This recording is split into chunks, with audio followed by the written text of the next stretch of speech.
JIT की smart class में आप सबका स्वागत है।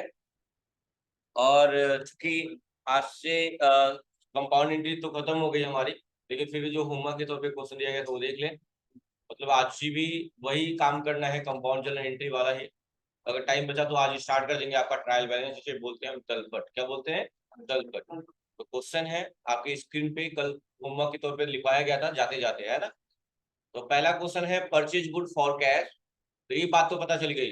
पहला अकाउंट क्या आया? परचेज का। और परचेज अगर डेबिट हो गया, परचेज क्या हो गया, अगर डेबिट हो गया तो बाकी आने वाले अकाउंट सारे क्या होंगे? क्रेडिट होंगे। मतलब पहला अकाउंट क्वेश्चन पढ़े, जैसे यहाँ सोल्ड दिया हुआ है, तो अगर सोल्ड है तो सेल्स क्रेडिट होता है। तो अगर क्रेडिट हो गया तो बाकी सारे क्या होंगे? मतलब ये आप दिमाग में सेट करिए। कल कल सडनली आपको पढ़ाते वक्त ये लाइन आ गई मेरे दिमाग में, और मैंने भी इस पे बहुत एनालिसिस किया तो ये समझ में आया कि क्वेश्चन कोई भी हो, अगर पहला अकाउंट डेबिट या क्रेडिट डिसाइड कर दिया तो बाकी उसके अपोजिट ही होंगे सारे के सारे। अगर सिंपल है तो भी, और कंपाउंड है तो भी। अगर पहला अकाउंट डेबिट हो गया, अगर कंपाउंड पढ़ रहा है तो बाकी सारे क्रेडिट होंगे, चाहे जितने भी क्रेडिट हो, चाहे जितने भी हो। और सिंपल पढ़ रहे हैं तो पहले अगर डेबिट हो गया तो दूसरा क्रेडिट ही होगा। या कंपाउंड में पढ़ रहे हैं, पहले क्रेडिट आ गया तो बाकी सारे जितने भी आएंगे सब क्या होंगे? जितने भी हो, उससे मतलब नहीं है। तो पहला अकाउंट के बाद उसके अपोजिट ही होगा उसके सामने वाला। समझ में आ गई बात ना, दिमाग में सेट की रहिएगा। तो यहाँ क्वेश्चन कहा गया है परचेज गुड्स फॉर कैश, कितने का खरीदा गया है और डिस्काउंट मिला है कितने का? तो कैश का बैलेंस 50 है, डिस्काउंट का 5 है, तो परचेज का कितना हो जाएगा? नहीं, purchase debit 55,000 to cash 50 to discount receipt होगा कि अलाउ होगा? रिसिप्ट होगा। To discount receipt RS 5,000। समझ में आ गई बात। नेक्स्ट अगला है सोल्ड गुड्स, यानी पहला अकाउंट क्या बनेगा? टू सेल्स बना लीजिए, टू सेल्स बनाइए। और जब सेल्स क्रेडिट हो गया तो बाकी सारे क्या होंगे? डेबिट। डेबिट कौन होगा? क्रेडिट की बात की गई है, यानी पार्टी का नाम, पार्टी का नाम क्या है? TMB traders. डेबिट हो जाएंगे। बैलेंस जरूर लिखते रहिएगा आप लोग, सही है सबका। चलिए नेक्स्ट क्वेश्चन। कुछ लोग किए भी नहीं है लग रहा है, नहीं किए ना। नेक्स्ट क्वेश्चन, सोल्ड हुआ है यानी टू सेल्स अकाउंट। अगर सेल्स क्रेडिट हो गया तो बाकी सारे अब क्या होंगे? यानी पहला अकाउंट अगर क्रेडिट आ गया तो बाकी सारे डेबिट ही होंगे। कौन कौन डेबिट होगा? कैश और डिस्काउंट रिसीव। रिसीव होगा अलाउ होगा? अलाउ होगा, बहुत बढ़िया। यानी डीए डेबिट। आप डी मत लिखिएगा, पूरा लिखिएगा। और कैश डेबिट। अमाउंट लिख लीजिएगा, 20,000 कैश है, 2,000 डिस्काउंट है। सेल्स कितने का होगा? 22,000 का होगा। चेक कर लीजिएगा, मैच करा लीजिएगा। नेक्स्ट क्वेश्चन, पैसा रिसीव हुआ है, सामने देखिए। रिसीव हुआ है कैश कितने का? 2,000 का। किससे? देने वाला कौन है? देने वाला क्रेडिट की डेबिट? क्रेडिट होता है। देने वाला क्या होता है? क्रेडिट। क्रेडिट होता है, देने वाला क्रेडिट होता है। To TMB. और क्या डेबिट होगा? अमाउंट लिख लीजिएगा 2,000 रुपए। नेक्स्ट है इंटरेस्ट रिसीव हुआ है। ब्याज मिलना लाभ है कि हानि है? टू इंटरेस्ट रिसीव्ड, IR लिख दे रहा है, इंटरेस्ट रिसीव्ड। और किस रूप में मिलेगा ब्याज? कैश। क्योंकि मधुकर पे ध्यान मत दीजिएगा, अगर मधुकर पे ध्यान देंगे तो मधुकर देने वाला है और ब्याज मिल रहा है, तो ब्याज मिल रहा है तो क्रेडिट, देने वाला मधुकर है तो मधुकर भी क्रेडिट। तो क्या एक दोनों क्रेडिट ही होगा? नहीं होगा। इसलिए मधुकर दिमाग में आएगा, अगर मधुकर का नाम तो सोचिएगा कि मधुकर देने वाला है, मधुकर तो क्रेडिट हो गया और ये भी क्रेडिट होगा, दोनों क्रेडिट तो होंगे नहीं। यानी कोई ना कोई डेबिट होगा। तो ये सोचिएगा ब्याज किस रूप में आ रहा है, चेक में आ रहा है, कैश आ रहा है। जब कोई बात जिक्र नहीं किया गया होता तो कैसा आता है? कैश आता है। इसलिए यहाँ क्या बनाएंगे? कैश बनाएंगे और कैश को क्या कर देंगे? डेबिट कर देंगे, बस। और ट्रांजेक्शन खत्म। हाँ, नहीं हम बात नहीं करेंगे, बताओ। तुम जानते ही हो, बताओ तुम, बस बात करके बताओ क्या करना है।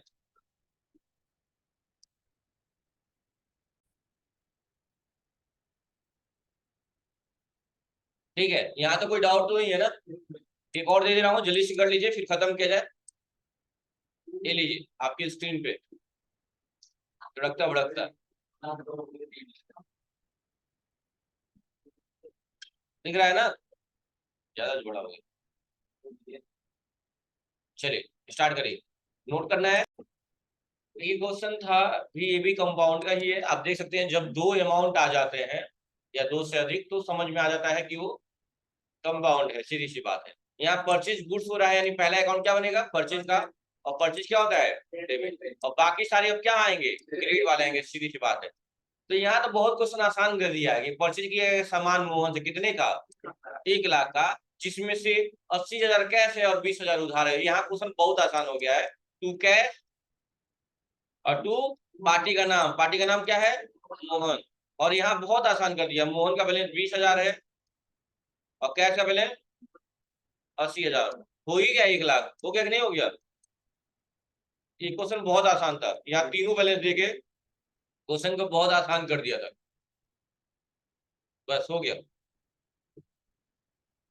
अगला क्वेश्चन है सोल्ड हो रहा है, सोल्ड का मतलब टू सेल्स, और सेल्स क्रिएट हो गया तो बाकी सारे क्या आएंगे और डेबिट वाले आएंगे। क्या क्या डेबिट होगा, कैश और उधार, यानी कि कैश तो कैश डेबिट, और पार्टी का नाम डेबिट, पार्टी का नाम क्या है आरके डेबिट। आरके का बैलेंस 30,000, 30,000 है नहीं, कैश हाँ 20,000 है, 20,000 है और कैश 30,000 है, तो ये कितना हो जाएगा 50,000। ये भी क्वेश्चन आसानी था, पहले ही बता दिया था, पहले ही बता दे रहा है कितने का सेल हो रहा है, 50,000 का हो ही रहा है। यहाँ भी बता दे रहा है कितने का परचेज हो रहा है, 1 लाख का हो रहा है, पहले ही बता दिया। बाकी हम लोग आधा आधा करते लेकिन यहाँ तो आंसर ही दे दिया। अगला क्वेश्चन भी कर लेंगे आप लोग, यहाँ नहीं दिया, यहाँ परचेज का बैलेंस कितना आएगा सिर्फ इतना बता दीजिए आप लोग। यहाँ परचेज का बैलेंस कितना आएगा 1,05,000 आएगा, सही है वेरी गुड। नेक्स्ट सेल्स में देख लीजिए 2 लाख कैश है, 10,000 एड़ा हुआ है, सेल्स का बैलेंस कितना आएगा 2 लाख, 2,10,000 के एक 90, कौन एक 90 बोल रहा है। कैश का बैलेंस 2 लाख है, यानी कैश भी डेबिट, डिस्काउंट अलाउ भी डेबिट, दोनों डेबिट है, 2 लाख और 10,000, यानी सेल्स क्रेडिट का भी बैलेंस 2 लाख आया, 10,000 आना चाहिए, तो सेल्स का बैलेंस आएगा 2,10,000, ठीक है। तो फाइनली अब हमारा कंपाउंड जर्नल एंट्री खत्म हुआ, टॉपिक खत्म। अब नई टॉपिक स्टार्ट हो रही है जिसका नाम है क्या, ट्रायल बैलेंस। क्या नाम है ट्रायल बैलेंस, जिसे हिंदी में बोलते हैं तलपट, क्या बोलते हैं तलपट बोलते हैं। इसमें बस अकाउंट दिए होते हैं, बस इतना पहचानना होता है कि कौन डेबिट होगा, बात मत करिए। ट्रायल बैलेंस में सिर्फ पहचानना होता है कि अकाउंट के नाम दिए होते हैं और आपको पहचान के लिखना है कि कौन क्रेडिट होगा और कौन डेबिट होगा, मतलब किसका बैलेंस किधर लिखेंगे, यही फॉर्मेट है। सुनिए क्या कह रहा है, ट्रायल बैलेंस किसी भी अकाउंटिंग प्रोसेस का एक निष्कर्ष यानी एक कंक्लूजन होता है। यह प्राइमरी और फाइनल अकाउंटिंग बुक को जोड़ता है। किसी भी अकाउंट्स की फाइनल वैल्यू हम जनरल बुक से सीधे नहीं निकाल सकते हैं, इसके लिए सभी लेजर अकाउंट के बैलेंस को समरी निकालनी होती है। ट्रायल बैलेंस एक स्टेटमेंट होता है जिसमें सभी अकाउंट्स के टोटल डेबिट और टोटल क्रेडिट जो अमाउंट होते हैं क्या होते हैं, बराबर होते हैं, ठीक है, जिससे अकाउंटिंग प्रोसेस की अर्थमेटिकली एक्यूरेसी का पता लग पाता है और आप चेक कर सकते हैं। जैसे फॉर्मेट कैसा होता है उसका पहचाने का तरीका होगा, ये फॉर्मेट होगा। जैसे आप लोग जनरल का फॉर्मेट था डेट, डेट था ना, पार्टिकुलर, एलएफ, डेबिट, क्रेडिट था ना, लेकिन ट्रायल बैलेंस का फॉर्मेट क्या होता है, डेट हट जाएगा इसमें से, इसमें आएगा पार्टिकुलर, एलएफ, डेबिट और ऐसे क्वेश्चन दिए रहेंगे, ऐसे ऐसे, जैसे आपको पहचानना होगा कि कौन किस साइड में लिखना है। जैसे पार्टिकुलर में ये सारा नाम आएगा, डेब्टर यहीं लिखेंगे, क्रेडिटर यहीं लिखेंगे, कैपिटल यहीं लिखेंगे, कैश बैलेंस यहीं लिखेंगे, परचेज रिटर्न यहीं लिखेंगे, सब यहीं लिखेंगे। बस बैलेंस किसका किधर लिखना है ये मैटर करता है। जैसे डेब्टर, डेब्टर किससे रेट लग रहा है, क्रेडिट से कि डेबिट से, डेब्टर किससे रेट कर रहा है, डेबिट से क्रेडिट से, इसका बैलेंस किस साइड में रखेंगे, डेबिट साइड, किधर रखेंगे डेबिट साइड। इसका बैलेंस मतलब पार्टिकुलर में यहाँ डेब्टर लिख देंगे, यहाँ डेब्टर लिख देंगे, लेकिन इसका बैलेंस कहाँ जाएगा है, यहाँ डेबिट साइड में, क्रेडिट साइड में नहीं रहेगा। अब क्रेडिटर लिखेंगे यहाँ पे क्रेडिटर, और क्रेडिटर का बैलेंस किस साइड में लिखेंगे, क्रेडिट साइड में, डेबिट साइड में नहीं लिखेंगे, समझ आ रही है ना। पार्टिकुलर में जितना भी दिया हुआ है 1 2 3 4 5 6 7 8 9 10, 10 लिख देंगे लाइन से, लेकिन बस बैलेंस कौन किस साइड में जाएगा यही आपको समझना है। कैपिटल क्या होता है, क्रेडिट होता है डेबिट होता है, क्रेडिट होता है, इसका बैलेंस किधर लिखेंगे, क्रेडिट साइड में। ड्राइंग क्या होता है, पूंजी को घटाता है, माइनस होगा प्लस होगा, डेबिट साइड में लिखेंगे क्रेडिट साइड में लिखेंगे। कैश बैलेंस, कैश क्या है, एसेट्स है, एसेट्स कैसा होता है, डेबिट होता है क्रेडिट होता है, डेबिट होता है, डेबिट साइड में। परचेज रिटर्न किधर होगा, अच्छा परचेज क्या होता है, परचेज डेबिट होता है, तो परचेज रिटर्न क्या होगा, समझ में आ गई बात ना, ऐसे ही करना होता है ट्रांजेक्शन, यही फॉर्मेट है इसका। और ट्रायल बैलेंस क्या होता है, एक स्टेटमेंट होता है, क्या होता है, एक स्टेटमेंट होता है, और हमेशा उसमें टोटल डेबिट की वैल्यू और टोटल क्रेडिट की वैल्यू हमेशा क्या होगी, बराबर होगी, और यही इसका फॉर्मेट है, क्या, याद कर लीजिए, पार्टिकुलर, एलएफ, डेबिट और क्रेडिट, इसी को लंबा करके ऐसे लाइन बढ़ा के इसमें जो भी दिया होगा, debtor, creditor, capital, drawing, cash balance सब लिखेंगे, एलएफ खाली रहेगा, अगर डेबिट साइड में इसका बैलेंस लिखना है तो डेबिट साइड में, क्रेडिट साइड में लिखना है तो क्रेडिट साइड में, और लास्ट में जब बैलेंस जोड़ेंगे, जब लास्ट में, तो दोनों का बैलेंस क्या होगा, बराबर आएगा। यही होता है ट्रायल बैलेंस, क्या होता है, ट्रायल बैलेंस। ठीक है, तो सब नोट्स अंदर रख लीजिए बैग में, सब नोट्स अंदर रख लीजिए बैग में। अब सुन लीजिएगा थोड़ा सा बात ध्यान से, जब मैं क्वेश्चन बोलूंगा तो क्वेश्चन कैसे लिखना है आपको समझिएगा। क्वेश्चन लिखने का तरीका होगा कि यहाँ आप हेडिंग बनाएंगे पार्टिकुलर, क्या हेडिंग बनाएंगे, पार्टिकुलर, और यहाँ हेडिंग बनाएंगे अमाउंट, क्या हेडिंग बनाएंगे, अमाउंट, ये हेडिंग रहेगा आपका। समझ में आ रही बात ना, ये किसका हेडिंग है, क्वेश्चन का हेडिंग है। और सॉल्यूशन का हेडिंग कैसे होगा, पार्टिकुलर, एलएफ, डेबिट, क्रेडिट, ये सॉल्यूशन का है, और क्वेश्चन का कैसा होगा, पार्टिकुलर और अमाउंट सिर्फ। अब मैं जो बोलूंगा, इंग्लिश वाले जो वर्ड होंगे यहाँ लिखेंगे, और अमाउंट अमाउंट में लिखेंगे, ठीक है, तो क्वेश्चन लिखिए जो मैं बोल रहा हूँ, बोले, एक नोट्स नहीं हो तो मुझे दे दीजिए, और बाकी नोट्स बैग में डाल दीजिएगा, ठीक है भाई।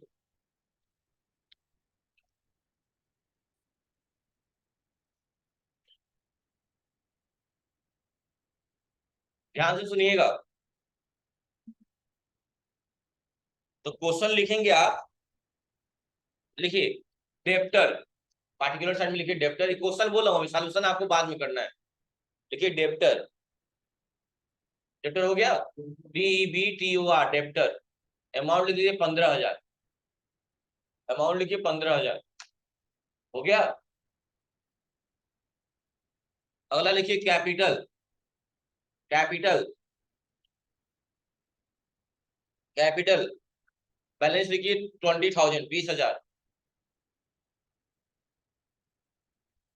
हो गया, हो गया। अगला लिखिए drawing, drawing, DRAWING, DRAWING, balance लिखिए 2600, 2600, 2600, 2,600, है ना, 2,600, समझ गया ना। लिखिए creditor, creditor, CREDITOR, yes creditors, इसका बैलेंस लिखिए 10,000, बैलेंस लिखिए 10,000, हो गया, हो गया। अगला लिखिए cash balance, cash balance, cash balance, amount लिखिए 500 रुपया, अमाउंट लिखिए 500, 500, कैश बैलेंस, अमाउंट लिखिए 500, हो गया। अगला लिखिए बैंक बैलेंस, देखिए बैलेंस कहीं भी हो क्या कहलाएगा, लाइबिलिटी क्या कहलाएगा, एसेट्स कहलाएगा, क्या कहलाएगा, एसेट्स कहलाएगा, दिमाग में रखिएगा। कैश कहीं भी हो, चाहे बैंक में हो या आपके पास हो, क्या कहलाएगा, एसेट्स कहलाएगा। तो बैंक बैलेंस का बैलेंस लिखिए 700 रुपया, लिख लिए 700, 700, हो गया। परचेज, परचेज 6,000, 6,000, 6,000, परचेज का बैलेंस लिख लिए। अगला लिखिए परचेज रिटर्न 6,000, या 3 बार बोला हूं, परचेज रिटर्न अमाउंट लिखिए 700, 700, 700। अगला सेल्स, सेल्स, SALES, सेल्स 35,000, यानी कि 35,000, 35,000। अगला लिखिए बिल्डिंग, अगला लिखिए बिल्डिंग, बिल्डिंग 30,000 रुपए, 30,000। अगला लिखिए, अगला लिखिए rent paid, RENT, rent paid, PAID, rent paid,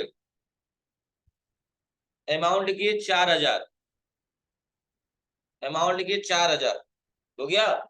अगला लिखिए फर्नीचर, फर्नीचर FUR फर NINEचर TURE, फर्नीचर, अमाउंट लिखिएगा 6,600, 6600, 6600, 6,600, 6600।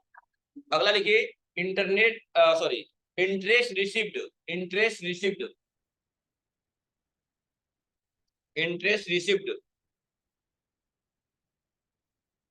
अमाउंट लिखिएगा 300 रुपए, 300 रुपए, 300 रुपए, 300, हो गया।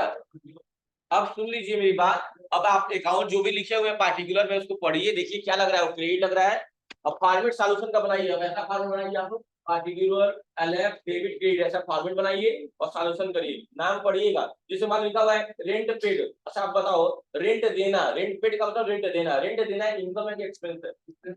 एक्सपेंस है तो माइनस और प्लस होगा, माइनस का मतलब इस साइड में इसका बैलेंस लिखेंगे, बस ऐसे ही पहचान दे रहिएगा। चलिए स्टार्ट करिए, time start now, you have only 2 minute. बहुत ज्यादा हो गया ना, कोई बात नहीं, तब 1 मिनट कर दिया जाएगा, करिए जल्दी से। मुझे कैसे करना है, तो मैंने ये कहा फॉर्मेट तो ऐसा ही होगा, सॉल्यूशन का ही रहा फॉर्मेट, नीचे दिया हुआ है जो ये क्वेश्चन का फॉर्मेट यही होगा, ऐसे देख रहे हैं ना। पार्टिकुलर LF हटा दिया है, कोई बात नहीं, रहने में दीजिए, डेबिट और क्रेडिट। तो पहले तो आपको जो क्वेश्चन दिया उसमें लिखिए कि कौन सा अमाउंट किस साइड में लिखेंगे। भाई पार्टिकुलर में देखो, पार्टिकुलर में सब लगातार लिख दिया है, देखिए लाइन से सब लिख दिया है, ये ना सॉल्यूशन होगा, लाइन से लिख दिया है, अभी लिख दीजिएगा। लेकिन पहचानेंगे कैसे कि कौन क्रेडिट होगा कौन डेबिट होगा, बोलिए। नो, नो, क्या नाम है, आपने खड़े हो जाइए, आपकी पहला अकाउंट क्या दिया गया है, डेब्टर, उसका अमाउंट किस साइड में लिखेंगे, डेबिट साइड में लिख लीजिएगा, उसके सामने के डेबिट साइड में उसका अमाउंट लिखेंगे। उसके बाद क्या दिया हुआ है, कैपिटल, कैपिटल क्या होता है, क्रेडिट होता है, उसका अमाउंट किस साइड में लिखेंगे, क्रेडिट साइड में। उसके बाद क्या दिया हुआ है, ड्राइंग, ड्राइंग क्या होता है, डेबिट होता है, उसका बैलेंस किधर लिखेंगे, डेबिट साइड में। और बताइए, हाँ, क्रेडिटर होगा, क्रेडिटर क्रेडिट सबसे बना है, उसका बैलेंस किधर होगा, क्रेडिट साइड में। और बताइए कैश बैलेंस, कैश है ना, कैश क्या है, एसेट्स है, रियल अकाउंट के भीतर आता है। तो इस एसेट्स का नेचर क्या होता है, डेबिट होता है, एसेट का नेचर क्या होता है, यानी किस साइड में लिखेंगे इसको, डेबिट साइड में। और बताइए बैंक बैलेंस, मैंने कहा ना बैलेंस कहीं भी हो, चाहे कैश में हो चाहे बैंक में हो, कहीं भी हो, एसेट्स कहलाएगा, यानी बैंक बैलेंस भी क्या होगा, डेबिट होगा। और बताइए परचेज डेबिट होता है, डेबिट होगा, परचेज रिटर्न क्रेडिट हो जाएगा, सेल्स क्रेडिट हो जाएगा। हाँ, सेल्स रिटर्न नहीं बोला गया है,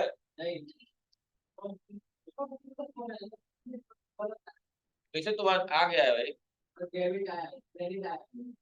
कितना आया था, ठीक है, यही कम हो रहा था, सेल्स रिटर्न नहीं बोला गया। नोट कर लिए, बढ़ाइए तो उसमें सेल्स रिटर्न 600 रुपए, सेल्स रिटर्न बढ़ा लीजिए 600 रुपए, यही तो गड़बड़ है।